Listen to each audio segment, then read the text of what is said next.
Alright, hello. I just wanted to, we're going to go over 5.5 today, our complex numbers and roots. Our goal is that we want to define and use imaginary and complex numbers and solve quadratic equations with complex roots. Alright, so, let's do this. Okay, so what we want to look at is, you should know that if I took the square root of 4, I would have 2. If I took the negative square root of 4, I would have negative 2. But when we had something like square root of negative 4, where the negative is inside the square root, then we put no real solutions, because we didn't have any answer that we could put in. So that's what this section's about. We're actually going to put in or decide what those type of solutions are. In the notes or in the book, you can find out they'll say that the imaginary unit, which is a vocabulary term you need to know, is defined. This allows us to have, say, a solution. The imaginary unit I is defined by the square root of negative 1. So I can take now the square root of negative 4, and I can say, basically I'm going to say square root of 4 times the square root of negative 1, taking out the negative, and that way I can say the square root of 4 is 2, and then the square root of negative 1 is just I. So now I can say there is an answer for the square root of negative 4, which is 2I. Alright, so now let's look at a couple of examples. Let's do the square root of negative 36, and then again, just because you got the negative, that automatically means you put an I. And then what's the square root of 36? 6. So I'm going to put here 6I. That's my answer. The square root of negative 12. Okay, this is where I would do simplifying radicals. If you don't remember how to simplify radicals, there will be a separate video on that will just go over simplifying radicals, so you may want to check that out. But here, let me just go over that again. We're going to do a factor tree for the 12, and we're going to say 2 times 6. Okay, and then I'm going to break down the 6 because I want to get this down to prime factors, and I got 2 times 3, and I can see here I've got a pair of 2's. So the pair of 2's go on the outside. Because of the negative, I'm going to have the I next. Then I'll put this radical. And what's left over is the 3. So I'll put here the square root of 3. So the negative square root of, or the square root of negative 12 is 2I square root of 3. Notice it goes number I radical. 3 negative square root of 16. The square root of 16 is 4. So then I would be saying 3 times 4, which is 12. And because of that negative, I'll put an I. So the answer would be 12I.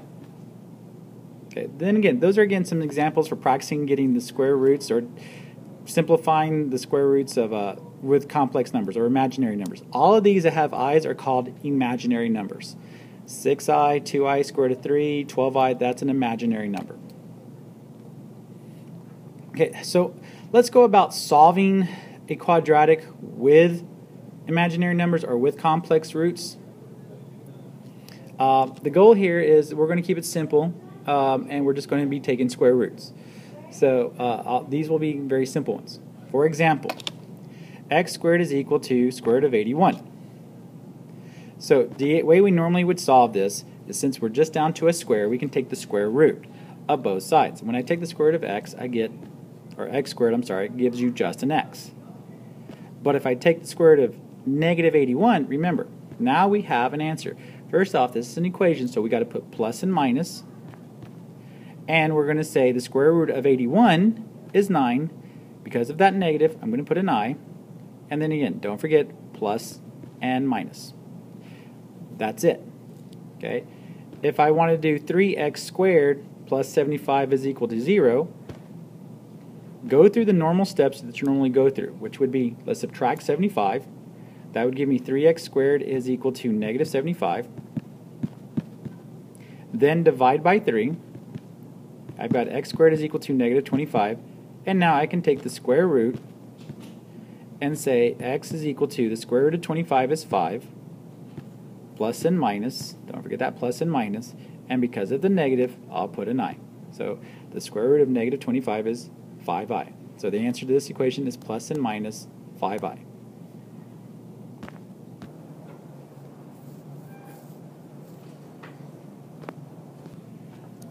Alright, so we're looking at another example, x squared minus is equal to negative 36.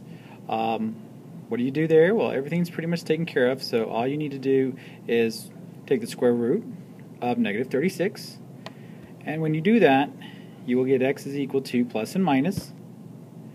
Again, the square root of 36 is 6, and then you've got the negative, which will give you an I. So your answer is plus and minus 6i. Again, these are very simple. You should be able to do these quite easily. Let's look at another example. 9x squared plus 25 is equal to 0. Okay, how do I solve that? Just like ignoring the square, you would just do it like you normally would. Subtract 25 to get 9x squared is equal to negative 25. Then divide by 9, and you've got x squared is equal to negative 25 over 9. When you take the square root, the square root of 25 is 5, the square root of 9 is 3. Remember, the negative means you're going to have an I, so your answer is x is equal to plus and minus 5 over 3i. That would be considered one of my more difficult examples. Okay, so now let's look at what is a complex number? Because all you've been looking at right now is imaginary numbers. A complex number is a number that can be written in the form of a plus bi. That is all what a complex number is.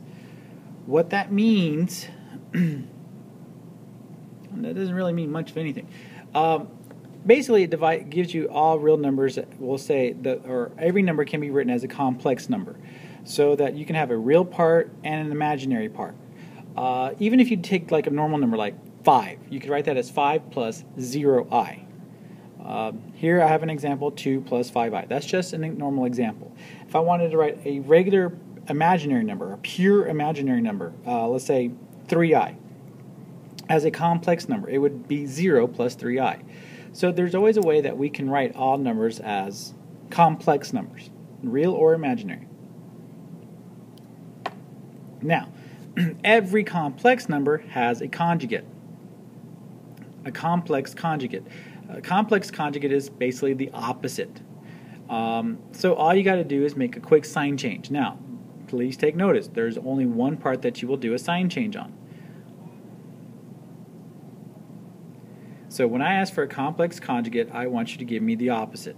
So here we have 3 plus 2i. The complex conjugate of that is 3 minus 2i.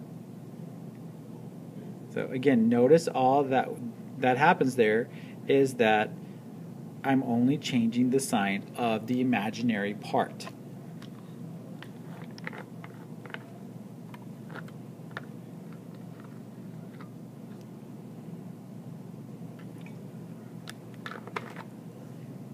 So you want to make sure you have that should be easy. Those are not problems you should miss. Here's another example, 4 minus 2i. The complex conjugate would be 4 plus 2i. Here's a tricky example. 3i plus 5. Okay. Notice that the I is in front. Now every complex number should be written real part then imaginary part. So it should be written as 5 plus 3i. Then if you see it like that, it's pretty easy to figure out the complex conjugate, because that's just 5 minus 3i. Okay, that's it for complex conjugates. They don't get harder than that. So now we're ready to look at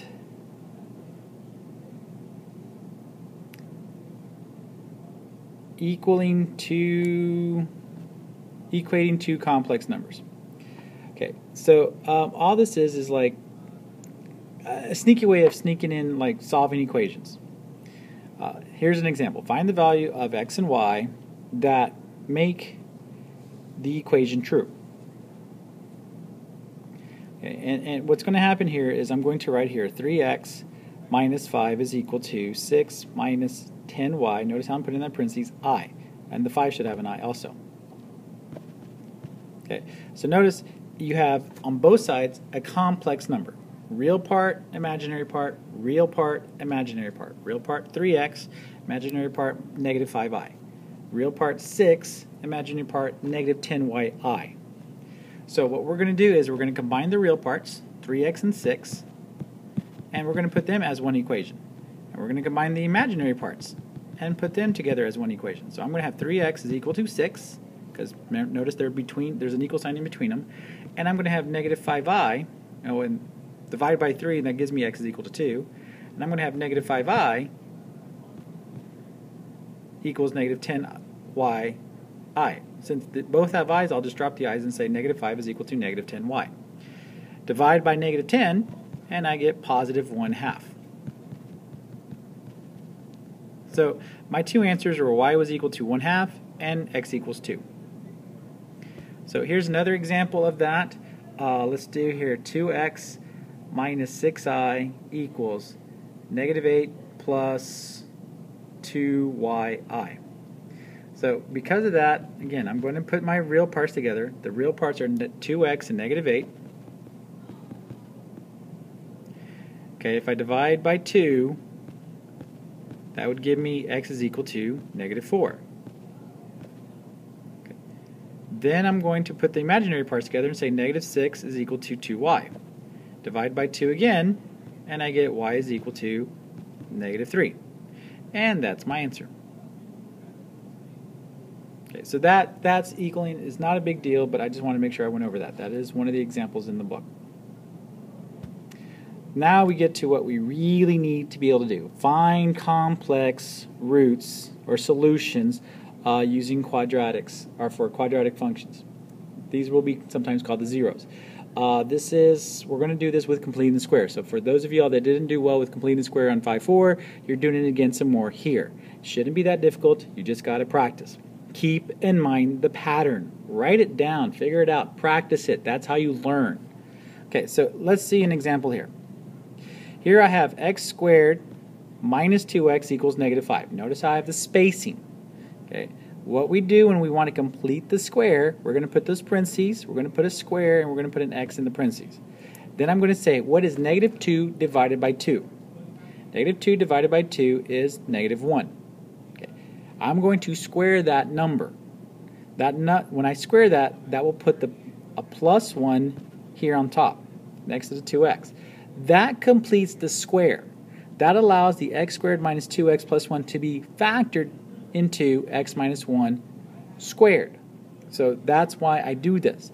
Now if I'm adding 1 on the left side, I need to add 1 on the right side. Negative 5 plus 1 is negative 4. And then from there, we do the same steps you've seen before. Take the square root, which will drop the parentheses. Take the square root of the negative 4. Again, because of the negative, that's an I, because the square root of 4 is 2, so I have plus and minus 2i. Then I can add 1 to both sides, and that would give me x is equal to 1 plus or minus 2i. There I have a complex number, 1 plus 2i and 1 minus 2i. Those are my answers. There you go. That's all we're doing. Again, notice how we're doing something that we did in the previous example. We're just adding a little extra bit. Like now I can have an imaginary number I. So let's do another example. X squared plus 10x plus 35 equals 0. If it's written like this, notice here that the 35 is not by itself. Well, you need to, or it's not, it's on the same side with the x's. The x's don't want 35 there, so the 35 has to go to the other side. If it's a plus 35, it will become negative 35. But I'm going to leave a blank because I know I'm going to complete that square later. And again, when we're solving, it's plus plus there. Okay, and I'm going to have a blank after the negative 35 also. Because when I complete a square, I will add something to the x's that allows me to factor that, and I will also do it on the other side. Now, how do I get that? Well, I'm going to put my parentheses. I'm going to put my square. Got my x. What's 10 divided by 2? Positive 5. So I divide that number every single time by 2. 5 squared is 25. If I'm writing the 25 in that first blank, I'm going to write it in the second blank. Negative 35 plus 25 is negative 10. So there's that answer. And then from there, I want to take the square root. When I take the square root, I will be left with x plus 5 is equal to plus and minus the square root of negative 10, which there is no square root for 10, so I'm going to rewrite that as plus and minus I square root of 10. Okay, so every time you have a negative in the square roots, you need to make sure you have an I. Just put it to the outside and notice that it now is a positive 10. Okay, then I can go ahead and subtract the 5, which would give me negative 5 plus and minus I square root of 10. Okay. If there are any questions on that, please feel free to send me a reply or a question through Edmodo. Put it on the general comments, not a direct reply, because when you do it general, then maybe some other people have that answer, and so my answer might help others also. All right, last example.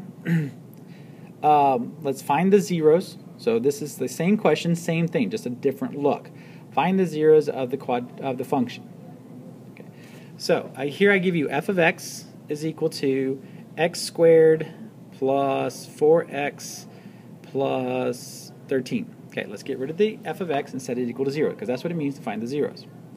Then, again, I don't want the 13 on the side with the x's, so I'm going to move it to the other side and say plus a blank equals negative 13 plus a blank. Okay, then I'm going to put my square parentheses and x. 4 divided by 2 is 2. 2 squared is 4, and I'm going to add 4 to both sides. Negative 13 plus 4 is negative 9. Then I will take the square root, and I will have x plus 2 is equal to the square root of 9 is 3. Because it's a negative, it's going to be a 3i, and because we're doing this as an equation, plus minus 3i. Then I subtract 2, negative 2 plus and minus 3i, and I'm done. Okay, and that's all you needed to do for those. Okay, your assignment, which will be up on the board, I've already given to the sub, is going to be practice B, all of it on page 35 in the workbook, of course, and then from the textbook, page 353, 2 through 17, and 28 through 31, all of those. Okay, you may work in groups when y'all do work, but get the work done. All right, thank you for your time. If you do have any questions, send them to me through Edmodo. Thank you.